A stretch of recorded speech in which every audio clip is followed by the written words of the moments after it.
Dear students, yesterday we discussed about nuclear magnetic resonance spectroscopy. Now let us discuss the theory behind the nuclear magnetic resonance spectroscopy. I told you that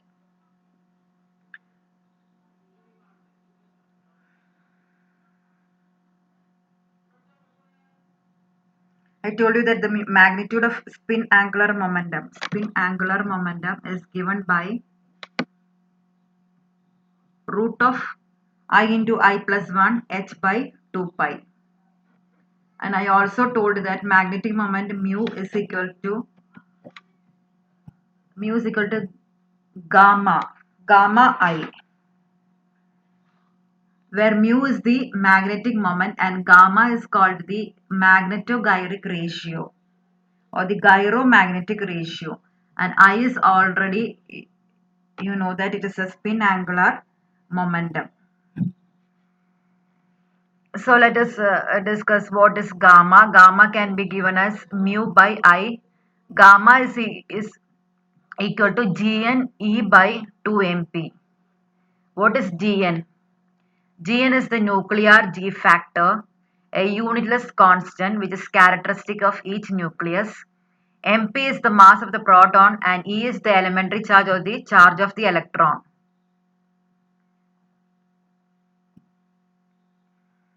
For a proton, Gn can be equal to 5.585. So that means it is a constant.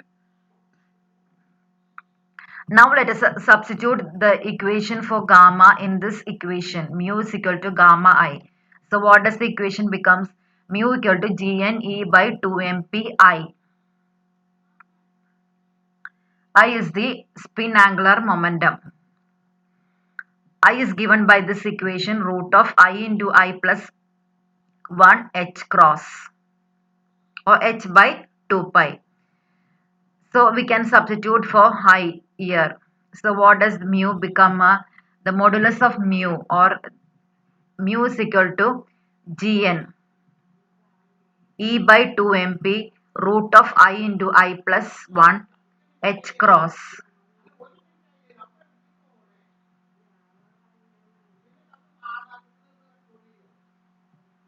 Gn into Eh cross by 2mp root of I into I plus 1.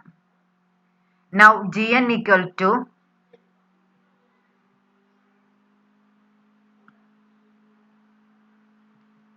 Eh cross by 2mp. cross, this H cross has been taken here. So cross by 2mp into root of I into I plus 1 now. That means Gn into beta n root of I into I plus 1. Beta n is a new constant which is equal to cross by 2mp. And beta n is called nuclear magneton.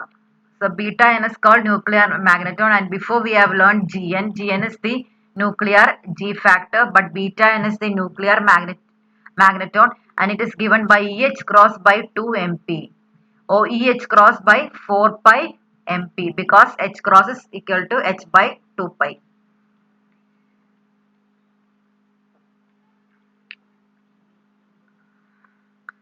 So if we substitute the values cross by 2 all of you know the charge of electron, all of you know the charge of mass of proton. So if we substitute, we will get the value of beta into 5.05 into 10 raised to minus 27 joule per Tesla. That is the value of beta n, or the nuclear magneton. So this is the equation for magnetic momentum. ഇപ്പൊ magnetic moment ഞാൻ പറഞ്ഞു nuclear spin കൊണ്ടാണ് ഈ nuclear magnetic resonance spectroscopy ഉണ്ടാവുന്നത്. അപ്പൊ spin angular മൊമെന്റത്തിനുള്ള value എന്ന് പറയുന്നത് root of I into I plus 1 h cross എന്ന് പറഞ്ഞ ഇക്വേഷൻ ആണ് വരിക. ഇനി അതിന്റെ തിയറി പാർട്ടിലേക്ക് പോയി കഴിഞ്ഞിട്ടുണ്ടെങ്കിൽ ഇതിനൊരു മാഗ്നറ്റിക് സ്പിന്നിങ് ന്യൂക്ലിയസിന് ഒരു മാഗ്നറ്റിക് മൊമെന്റ് ഉണ്ട്. ആ മാഗ്നറ്റിക് മൊമെന്റുള്ള ഇക്വേഷൻ ആണ് mu equal to gamma I, where I is the spin angular momentum, and gamma is the magnetogyric ratio. It's called the magnetogyric ratio. So gamma is equal to Gn E by 2mp. ഗാമയുടെ equation എന്ന് പറയുന്നത് Gn E by 2mp ആണ്. അതിൽ ഓരോ terms എന്താന്ന് പറഞ്ഞാൽ E എന്ന് പറയുന്നത് charge of the electron, M എന്ന് പറയുന്നത് mass of the proton, G എന്ന് പറയുന്നത് ന്യൂക്ലിയർ ജി ഫാക്ടർ ആണ്, യൂണിറ്റ് ഇല്ലാത്ത ഒരു കോൺസ്റ്റന്റ് ആണ്. ജി എൻ സാധാരണയായിട്ട് വാല്യൂ വരുന്നത് 5.585 ആണ്. ഇനി മ്യൂവിന്റെ ഇക്വേഷനിൽ സബ്സ്റ്റിറ്റ്യൂട്ട് ചെയ്യുമ്പോൾ G N E by 2mp I എന്ന് വരും. ഇനി ഐ എന്താണെന്ന് എല്ലാവർക്കും അറിയാവുന്നതാണ്. Root of I into I plus 1 H cross അല്ലെങ്കിൽ എച്ച് ബൈ 2π ആണ്. അപ്പൊ അത് നമ്മളോട് സബ്സ്റ്റിറ്റ്യൂട്ട് ചെയ്യണം മ്യൂവിന്റെ ഇക്വേഷനിൽ. അപ്പൊ എന്ത് വരും? G N E by 2mp root of I into I plus 1 H cross. ആ എച്ച് ക്രോസ് കോൺസ്റ്റന്റ് ആയതുകൊണ്ട് നമുക്ക് എല്ലാ കോൺസ്റ്റന്റുകളും ഒന്നിച്ചിടാം. അതായത് G N E H cross by 2mp root of I into I plus 1. ഇനി ഇ എച്ച് ക്രോസ് ബൈ 2mp-നെ നമ്മൾ പുതിയൊരു ടേം വിളിക്കുകയാണ് ബീറ്റ എൻ, അല്ലെങ്കിൽ ന്യൂക്ലിയർ മാഗ്നറ്റോൺ എന്നാണ് അതിന്റെ പേര്. അതിന്റെ വാല്യൂ എന്ന് പറയുന്നത് 5.05 into 10 raised to minus 27 ആണ്. അപ്പൊ ഇക്വേഷൻ മ്യൂക്കുള്ള ഇക്വേഷൻ ഇങ്ങനെ വരും: G N beta N root of I into I plus 1.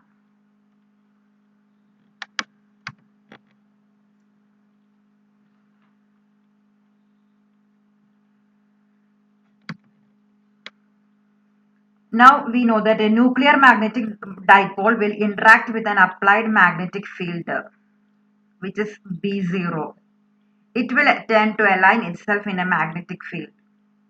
The potential energy of between the magnetic dipole and the external magnetic field can be given by the equation E is equal to minus mu B0. നമ്മൾ apply ചെയ്തതാണ് magnetic field എന്ന് പറയുന്നത് B0 ആണെങ്കിൽ spinning nucleus കാരണം അവിടെ ഒരു magnetic dipole ഉണ്ടാവും.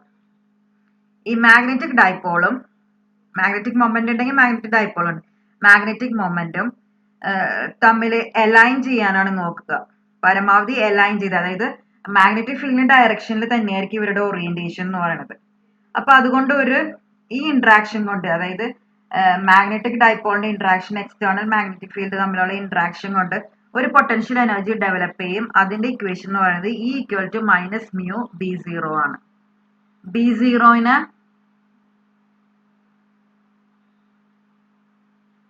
magnetic field ആണ്. B0 is the magnetic field. Then E is equal to minus mu B0.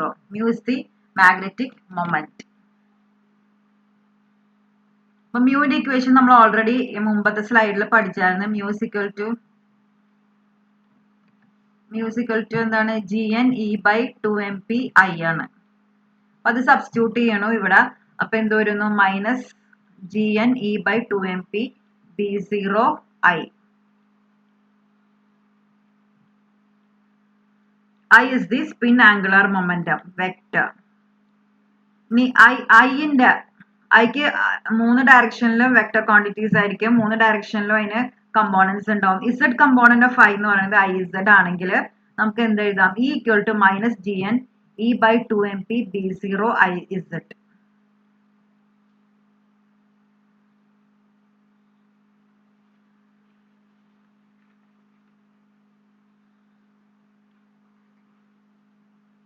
ഇനി എല്ലാ ഓറിയന്റേഷൻസും അലൗഡ് അല്ല. എല്ലാ ഓറിയന്റേഷൻസും അലൗഡ് അല്ലാത്തത് കൊണ്ട് ക്വാണ്ടം മെക്കാനിക്കൽ റൂൾ അനുസരിച്ച് അലൗഡ് ആയിട്ടുള്ള ഓറിയന്റേഷൻസ് എന്ന് പറയുന്നത് -I to +I. അത്രയും ഓറിയന്റേഷൻസ് ആണ് അലൗഡ് ആയിട്ടുള്ളത്. -I to +I.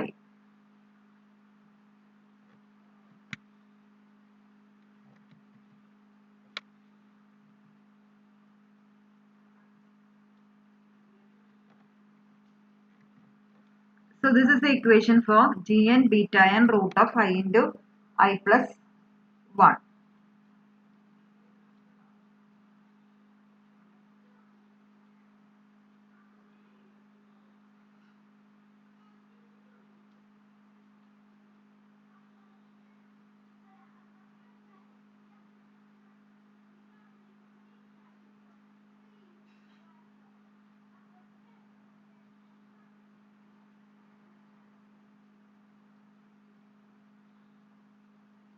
So what is the equation for nuclear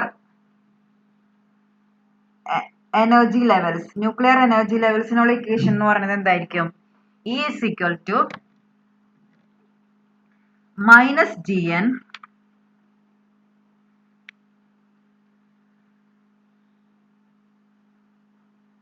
മുമ്പത്തെ സ്ലൈഡിൽ എഴുതിയിട്ടുണ്ട്, അല്ലെങ്കിൽ ഇവിടെ എഴുതിയിട്ടുണ്ട്. E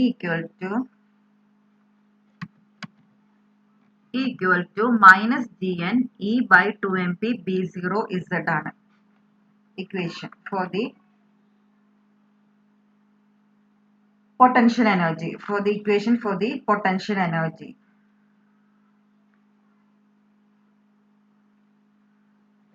അതിൽ IZ എന്ന് പറഞ്ഞ കമ്പോണന്റ് ആണ് നമ്മളിവിടെ കരുതിയിരിക്കുന്നത്. അതായത് nuclear magnetic spin angular momentum in the Z direction ആണ് നമ്മളിവിടെ കരുതിയിരിക്കുന്നത്.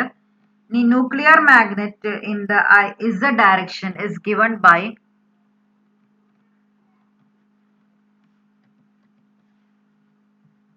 MIH, where Mi is a quantum number with possible values ranging from minus I to plus I. ഞാൻ പറഞ്ഞു allowed ആയിട്ടുള്ള ഓറിയന്റേഷൻസ് എന്ന് പറയുന്നത് minus I to plus I ആണ്. അപ്പൊ MI എന്ന് പറഞ്ഞൊരു പുതിയ ക്വാണ്ടം നമ്പർ വന്നിരിക്കുകയാണ്. അതാണ് ഈ Z ഡയറക്ഷനിലുള്ള ആംഗുലർ മൊമെന്റം ഡിപ്പെൻഡ് ചെയ്യണത്. അപ്പൊ MIH ക്രോസ് ആണ്. IZ is quantized along the direction of a magnetic field. അതായത് ഇപ്പൊ മാഗ്നറ്റിക് ഫീൽഡ് ഡയറക്ഷൻ ഇതാണെങ്കിൽ IZ എന്ന് പറഞ്ഞ ഡയറക്ഷനും ഇത് തന്നെയായിരിക്കും. അതായത് മാഗ്നറ്റിക് ഫീൽഡിന്റെ അതേ ഡയറക്ഷനിൽ സ്പിന്ന് അലൈൻ ചെയ്യും, അല്ലെങ്കിൽ സ്പിന്നും ന്യൂക്ലിയസിന്റെ സ്പിന്നും അതേ ഡയറക്ഷനിലായിരിക്കും. അതുകൊണ്ടാണ് നമ്മൾ Z ഡയറക്ഷൻ എടുത്തിരിക്കുന്നത്. അപ്പൊ ഈ IZ is quantized along the direction of a magnetic field with possible values of MIH cross. ഇനി IZ നമ്മൾ സബ്സ്റ്റിറ്റ്യൂട്ട് ചെയ്തു. നമ്മൾ ഇയുടെ ഇക്വേഷൻ ഓൾറെഡി കണ്ടായിരുന്നു, ഇതാണ്. ഇനി ഈ IZന്റെ അവിടെ നമ്മൾ സബ്സ്റ്റിറ്റ്യൂട്ട് ചെയ്യാണ് MIH ക്രോസ്.